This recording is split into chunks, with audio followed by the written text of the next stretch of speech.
teman-teman Story Nema, mental sehat. Seperti biasa buat yang baru gabung di sini, selamat karena kalian hidup. Kali ini Nema mau ngelanjutin alur I'm Nabadi part ketiga nih men. Tenang, semua link bakal kita taruh di kolom deskripsi kok. Yang jelas, makasih banyak buat penonton setia Story Nema, baik yang udah subscribe maupun yang belum. Jangankan ngasih like, dislike aja loh, Nema udah seneng. Apalagi yang udah berlangganan, karena jatah kerupuk bagimu adalah asupan gizi bagi tim Story Nema. Hai. Dan buat bersumers yang request hanya belum diturutin, sing sabar ya men, permen. Oke, langsung aja lah ya. Tarik napas dalam-dalam dan bumper dulu.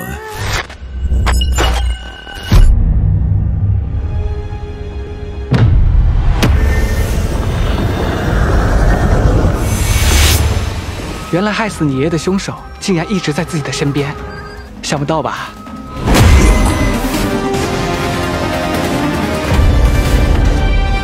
原来害死你爷爷的凶手竟然一直在自己的身边。 Dan setelah menerima semua ingatan tersebut dan mulai berpikir jernih, Culan pun menyangkal kalau Deyeyen adalah pembunuh kakeknya 12 tahun yang lalu. Soalnya seharusnya kala itu Deyeyen masih berusia sama dengannya, yaitu usia 9 tahun. Sementara yang ada di ingatan tersebut adalah Deyeyen yang sudah dewasa seperti saat ini. Nggak denger itu, Lumpia tetap kekeh dengan bilang kalau dia nggak bohong, sebab ingatan itu emang berasal langsung dari kakeknya. Yang berarti mungkin aja emang Deyeyen lah pelaku yang menghabisi Ahong. 你笑什么？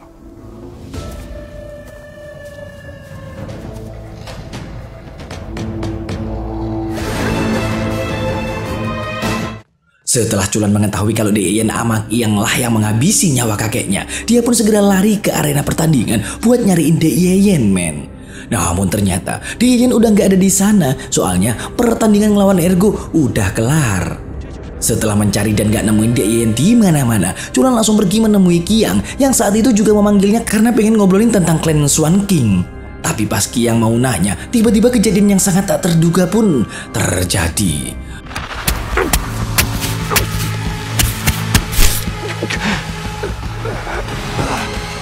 Gak diduga, Culan langsung menikam Qiang. Tapi faktanya, sosok Culan yang menikam Qiang bukanlah Culan yang asli. Karena gak lama, Asyong sama Culan yang asli baru aja tiba di tempat. Mengetahui kalau ada orang yang menyerupai dirinya, bahkan sampai mencelakai Qiang, Culan pun langsung mengejarnya.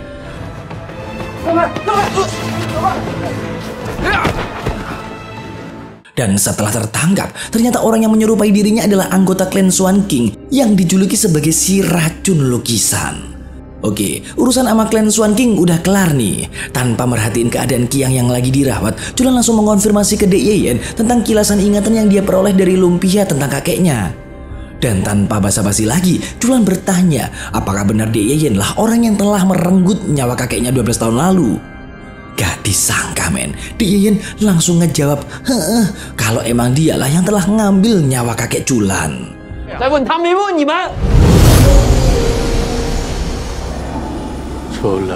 Kelar ngasih tahu kebenaran tersebut, Qiang meminta Culan agar sedikit kalem dan mendengarkan ceritanya. Soalnya ada alasan kuat kenapa Deyeyen harus menghabisi kakeknya. Yaitu semua berawal saat Qiang pertama kali menemukan Deyeyen puluhan tahun lalu. Yang mana nama Deyeyen dulu adalah Awu. Hingga saat ini cerita tersebut tersimpan sangat rapi dan gak ada yang mengetahuinya sama sekali, termasuk anaknya Asyong dan Puci.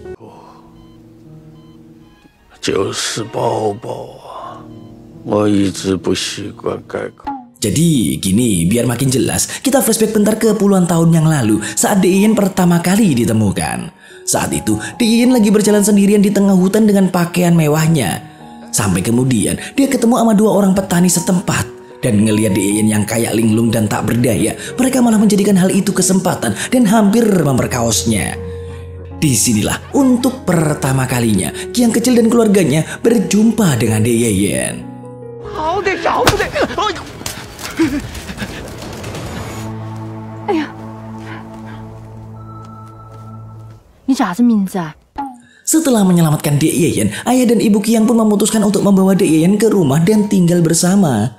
Seiring berjalannya waktu, setiap hari ayah dan ibu Qiang pergi ke kota untuk mencari tahu siapa keluarga Deyeyen sebenarnya dan dari mana asalnya. Tapi setelah mencari selama berbulan-bulan, ternyata nggak ada satupun kabar tentang keluarga Dek Yayan yang sedang kehilangan ataupun mencarinya. Parahnya lagi, pencarian pun menjadi semakin sulit karena saat itu Dek Yayan kayak orang linglung dan bahkan nggak bisa ngebaca ataupun bicara sama sekali. Karena itu, meskipun keluarga Kiang sendiri saat itu dalam keadaan ekonomi sulit, mau nggak mau, mereka pun merawatnya sambil terus mencari keluarga Dek Yayan. 但是郑公说喊明天把人送过去，但是不能让他一直住在我们家噻，那好让村里面人说东说西的。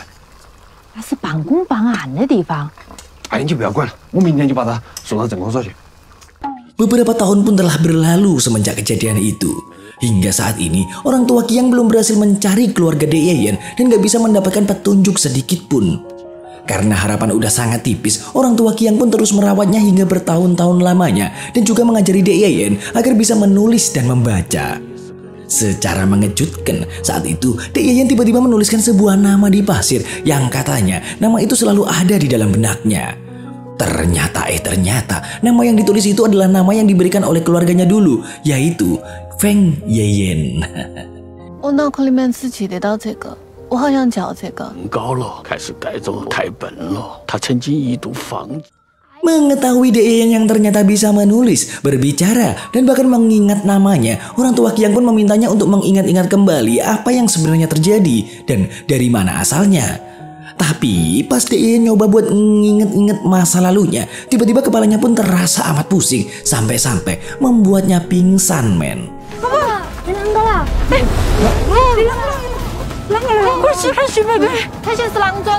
Ngeliat Dek Yayan pingsan, Kiang pun langsung memanggil tabib buat nyembuhin dia. Tapi ternyata Dek Yayan malah udah sehat walafiat dan bahkan sedang meditasi. Ngeliat hal itu, tentu aja semua orang bingung dong.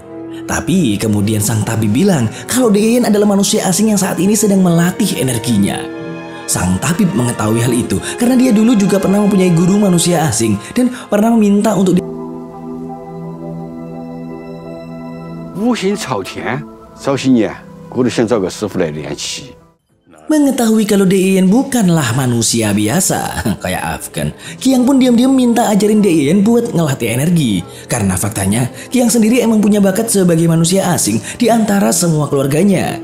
Maka dari itu, akhirnya Kiang pun memutuskan untuk berlatih membangkitkan energinya bareng Dek Yayan sampai umur 13 tahun, men. Singkat cerita, usia Kiang udah 13 tahun nih, men. Tapi masalahnya, para tetangga Kiang mulai curiga ke Dek Yayan soalnya fisik dan wajahnya yang gak menua sama sekali. Dan karena orang tua Kiang gak tahu apa yang terjadi sama Dek Yayan, mereka pun gak bisa ngejawab tentang keajaiban tersebut. Tapi gara-gara selama ini Dek Yayan tinggal sama mereka dengan status yang gak jelas, akhirnya orang tua Kiang pun mengangkat Dek Yayan menjadi anaknya agar para tetangga yang lainnya gak julid lagi. Maka dari itu, akhirnya Dek Yayan pun mempunyai keluarga dan hidup dengan bahagia.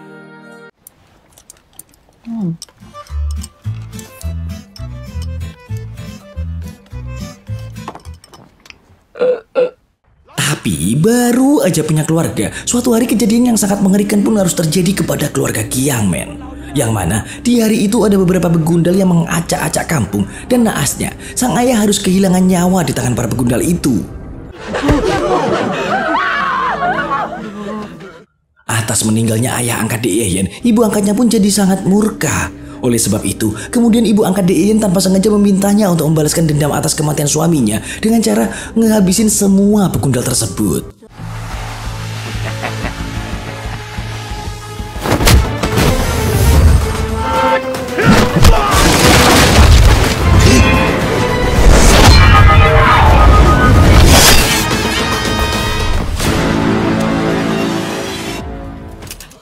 妈以为那场血我来送。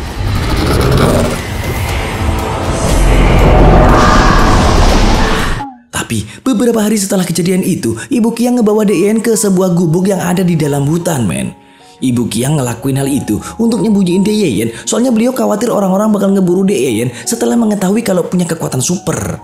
Ibu Kiang juga berjanji akan selalu datang mengunjunginya, sembari terus mencari keberadaan keluarganya. Namun sebenarnya semua perkataan Ibu Kiang itu hanyalah kebohongan belaka, men. Karena faktanya Ibu Kiang pengen ninggalin Dek Yayan di hutan sendirian atas keparanoitannya sendiri. Takut suatu hari nanti Dek Yayan bakal ngamuk dan malah mencelakakan mereka.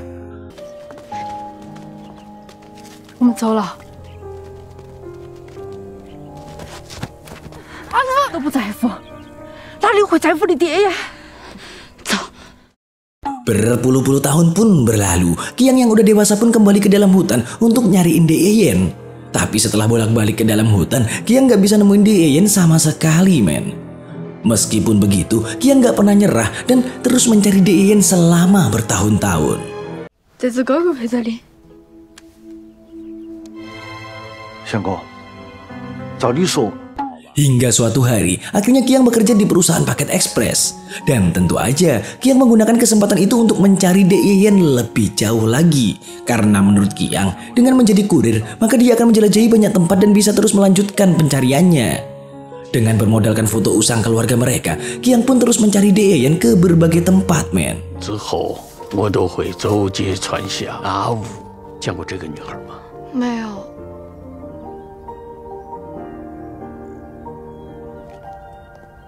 Sampai suatu ketika, pas Qiang sedang di kawasan Asia Tenggara untuk liburan ke rumah pamannya, pencarian yang begitu lama pun akhirnya membuahkan hasil, men. Yang mana, pas lagi enak-enaknya makan malam bareng sang paman, lah kok Qiang tanpa sengaja ngeliat De Yeyen lagi nyuri makanan tuh. Meskipun begitu, Qiang gak mau buru-buru dan mengikutinya buat memastiin apa dia bener-bener De Yeyen atau bukan. Dan ternyata 100% bener, men. Ada ternyata De Yeyen saat itu udah jadi gembel.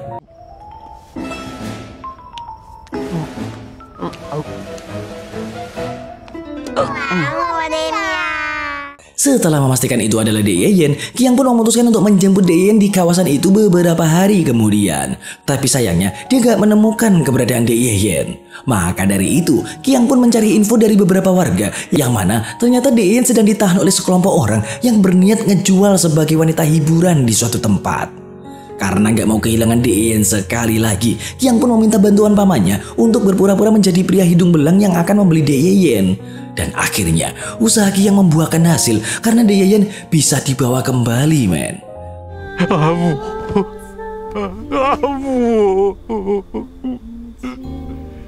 狗娃子，他们说我把富国整个犯罪。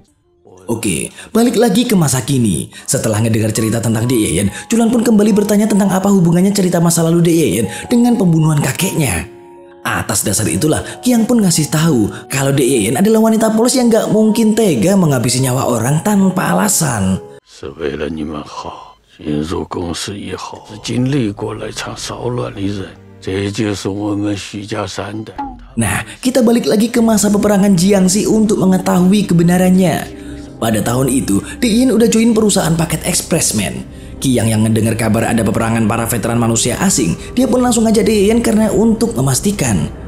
Begitu sampai di lokasi, ternyata semua veteran dari berbagai klan bela diri yang berjumlah belasan orang udah meninggoy, men. Ngelihat itu, Qiang penasaran dong, apa sih sebenarnya yang terjadi?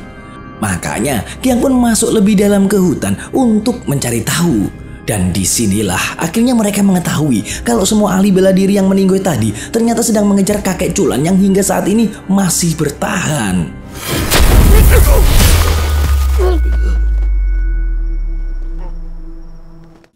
Qiang pun jadi penasaran kenapa kakek Culan bisa diburu dan kenapa peperangan ini bisa terjadi. Faktanya, kakek Culan diburu karena semua ahli bela diri yang ada di dunia mengincar dan menginginkan kekuatannya, yaitu teknik aliran energi. Soalnya, teknik tersebut adalah teknik bela diri terkuat dan terdahsyat yang pernah ada. Gak cuman itu, yang mengejutkan lagi adalah ternyata kakek Culan sangat mengenali De Yeyen saat dia ngelihat De Yeyen di hadapannya. 真的是你，导演你难说。天意呀！让我。 Mengetahui hal itu, De Yeyen pun meminta kakek Culan agar memberitahukan siapa keluarganya dan dari mana asalnya. Namun sayangnya, dia nggak mendapatkan jawaban yang pasti. Tapi kakek Culan ngasih sebuah clue, men. Kalau De Yeyen ingin mengetahui kebenaran tentang masa lalunya, maka dia harus selalu berada di dekat cucunya, yaitu Culan. Karena Culan adalah kunci untuk mengetahui semua kebenarannya. Dan jika De Yeyen terus berada di dekat Culan, maka De Yeyen lambat laun pasti akan mengetahui jawabannya. 我也想。 无药可解，慢慢说。他们但是能带我回家吗？ Akhirnya mereka pun keluar dari dalam hutan dan membawa Ahong pulang agar bertemu dengan Culan untuk yang terakhir kalinya. Sayangnya pas di tengah jalan Ahong udah gak sanggup lagi menahan racun yang ada di dalam tubuhnya. Oleh sebab itu Ahong meminta Dek Yeyen untuk segera menghabisi nyawanya, karena dengan meninggoy di tangan Dek Yeyen menurutnya hal itu pantas untuk menebus kesalahannya di masa lalu. Entah rahasia apa yang sebenarnya disimpan Ahong, yang pasti Ahong meminta Dek Yeyen untuk terus menjaga Culan setelah dia tiada. Namun sebelum dihabisi, Ahong menitipkan kekuatannya ke Dek Yeyen agar diberikan ke Culan pas dia sudah layak nanti. Hingga akhirnya Ahong pun kehilangan nyawa di tangan Dek Yeyen.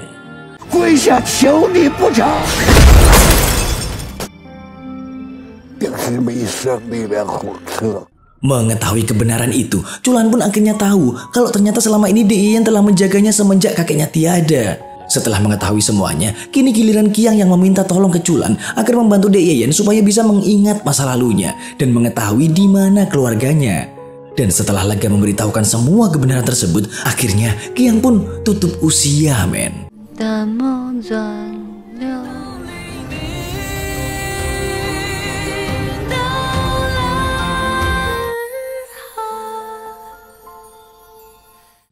Beberapa hari kemudian, Culan dipanggil para master untuk menghadap, soalnya ada sesuatu yang pengen diobrolin gitu.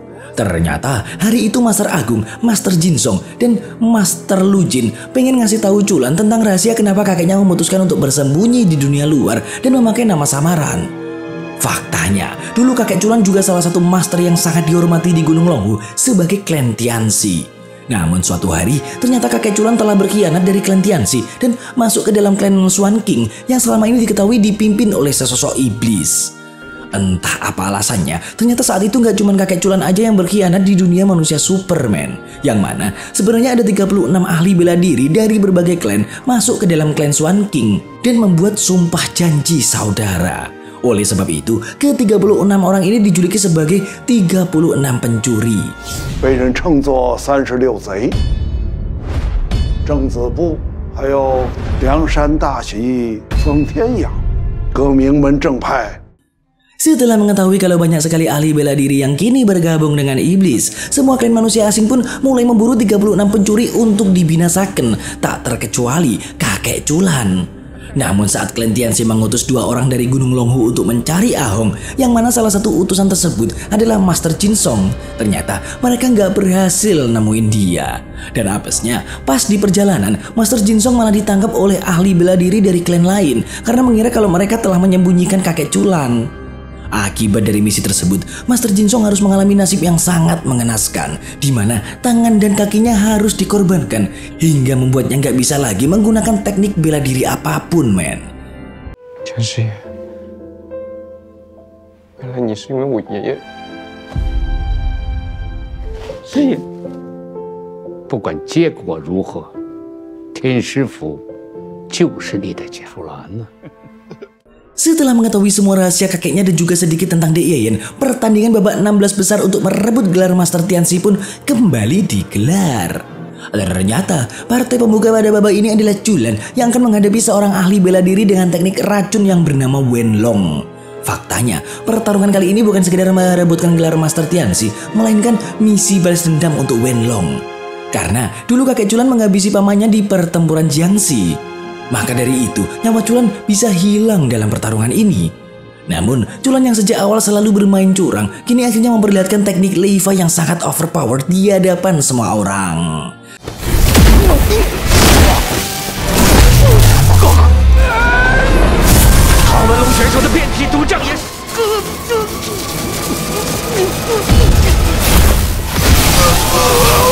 Culan 竟然可以不近身，张楚岚选手简直是脱胎换骨了。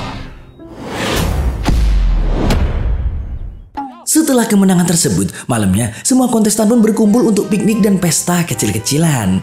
Setelah mengetahui kalau Culan bukanlah pria cupu seperti yang selama ini mereka pikirkan, akhirnya mereka pun gak lagi ngebenci Culan dan malah saling bersahabat, men. Namun gebleknya, pas Culan udah mabuk, semua orang pun ngompor-ngomporin agar Culan nunjukin segel keperjakaannya. Dan karena emang Culan udah kolong oplosan, tanpa rasa malu, Culan pun langsung memperlihatkan segel tersebut beserta manuk cucak rowonya, men.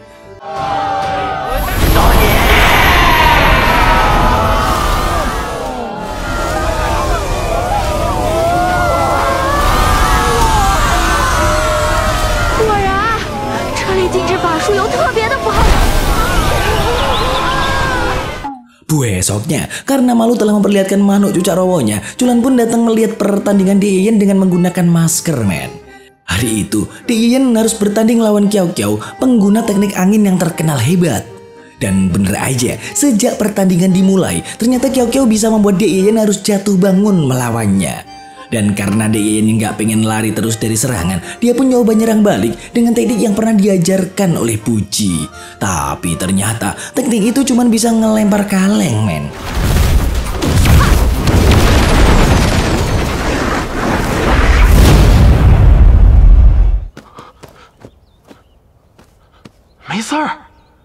Karena nggak bisa ngalahin Kiao Kiao sambil bertahan, Deyen pun nyoba buat nyari kelemahannya. Sampai nggak lama, akhirnya Deyen punya solusi, yaitu harus melawan Kiao Kiao dari jarak dekat.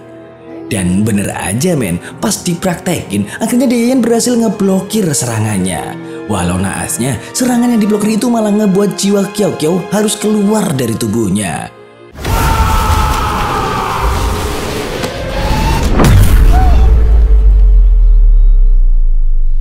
老天师，你怎么看热闹不嫌事儿大呀？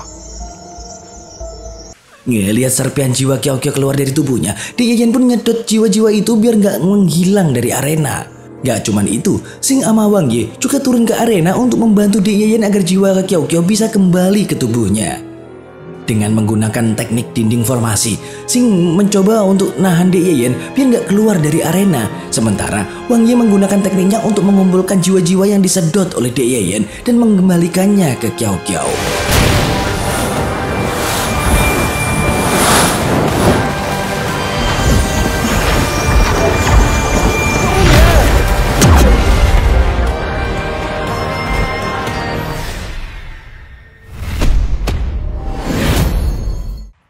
Setelah berhasil menyelamatin Kiao Kiao, kini Wang Ye sama Xing lah yang harus berhadapan. Dan kebetulan mereka juga udah berada di arena.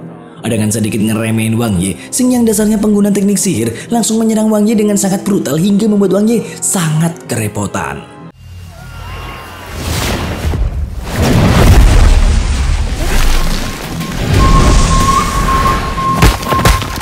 Liu Shi.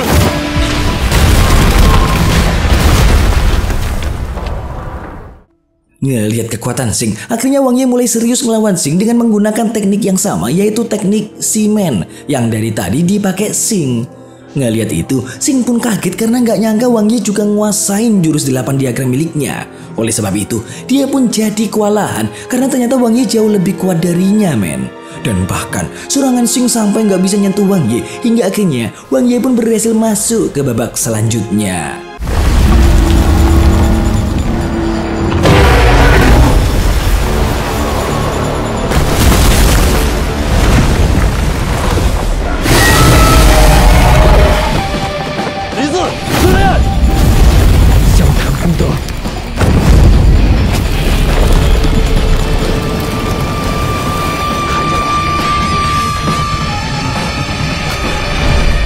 Ngelihat betapa kuatnya Wang Ye, Culan jadi ketakutan soalnya besok dia harus berhadapan dengannya. Sebab dia ngerasa gak bakal bisa menang lawan Wang Ye 1 lawan 1. Kemudian dengan inisiatifnya sendiri, Deyen pun langsung melaksanakan tugasnya untuk mengubur Wang Ye seperti yang dia lakukan ke Sintong tempo hari.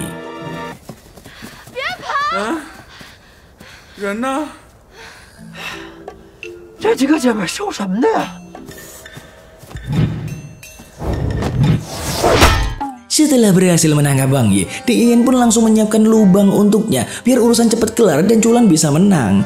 Bahkan Deyen udah punya ide biar Wang Ye nggak bisa kabur dari dalam lubang pakai kekuatannya, yaitu dengan menambahkan air. Tapi begitu Deyen lagi fokus dengan lubangnya, Wang Ye pun mencoba kabur dengan menggunakan teknik simennya ke Deyen, men. Namun faktanya, semua teknik yang digunakan ke Deyen nggak mempan sama sekali.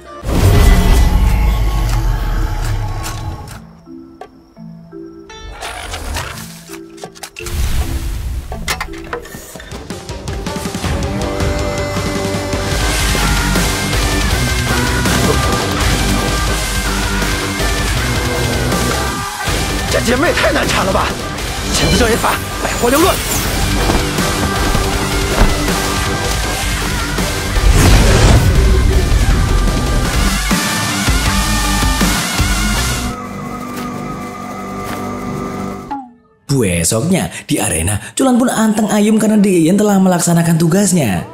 Lalu pas Culan mau dinyatakan sebagai pemenang, tiba-tiba dari arah gerbang Wang Ye berlari masuk ke dalam arena sambil masih dikejar-kejar sama Deyen.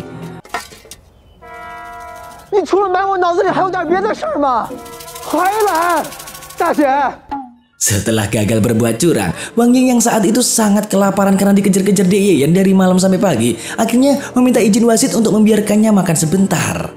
Namun karena wasit nggak ngizinin, Wang Ye pun meminta Master Agung untuk merubah pertandingan mereka dari bertarung menjadi lomba makan aja. Soalnya Wang Ye emang udah gak kuat lagi kalau disuruh bertarung dengan perut kosong.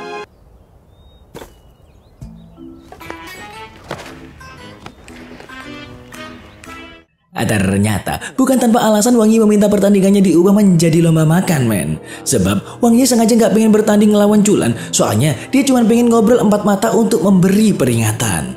Seperti yang kita lihat di awal-awal episode, Wang Ye pernah ngeliat Culan berada di dalam kereta api dan menghabisi semua orang yang ada di sana.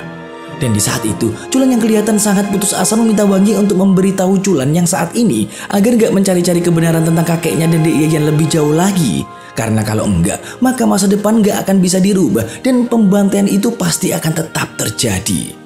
Ngedengar itu, ternyata Culan tetap kekeh pengen nyari tahu lebih dalam tentang kakeknya dan juga tentang Deyen, men. Karena menurutnya, masa depan bisa diubah kapan saja tergantung bagaimana cara menjalaninya. Soalnya, Culan gak mungkin dan gak mau ngebiarin Deyen gak mengetahui asal-usulnya dan kebenaran tentangnya. Sebab Culan bakal ngerasa sangat bersalah ke Deyen karena Culan udah dijaga sejak kecil setelah kakeknya tiada. Dan setelah ngedengar itu, akhirnya Wang Ye pun mengalah dan gak bisa memaksakan diri untuk ngebujuk Culan. 为什么你在所有选择里选择了最烂的一个？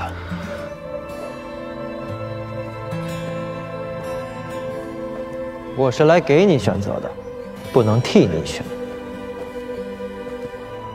这小子已经赢了。 Keesokan harinya, karena cuma tinggal 4 orang yang tersisa di semifinal, akhirnya Deyen sama Culan saling berhadapan untuk bertarung dan memperebutkan 1 tiket ke babak final.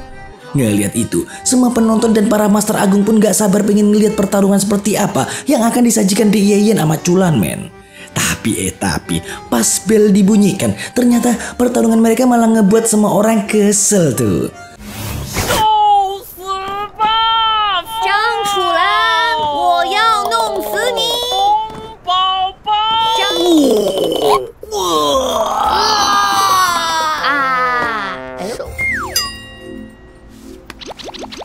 这场内发生什么，我们天师府可管不了。 的眼界，你们打起来他们就不会打我啦。 Dan karena Culan udah menang meski dengan cara curang, kini akhirnya pertandingan paling epik dan paling ditunggu-tunggu semua orang pun akan segera dimulai, yaitu pertarungan final antara Culan ngelawan Lingyu untuk membuktikan siapa di antara mereka yang pantas menyandang gelar Master Surgawi. Sampai kemudian, 来吧，让我看看你的真本事。只有一个人能站着走出去。 今天你跟我之间 bersambung.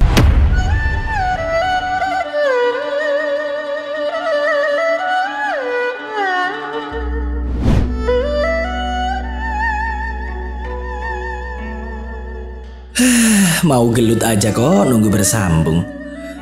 Sudahlah. Oke, seperti biasa buat para jomblo, segera temukan jodohmu karena daging yang terbelah rasanya lebih nikmat dari telapak tanganmu. Dan kalau ada yang request film untuk diulas, bisa kalian tulis di komentar ya. Bye.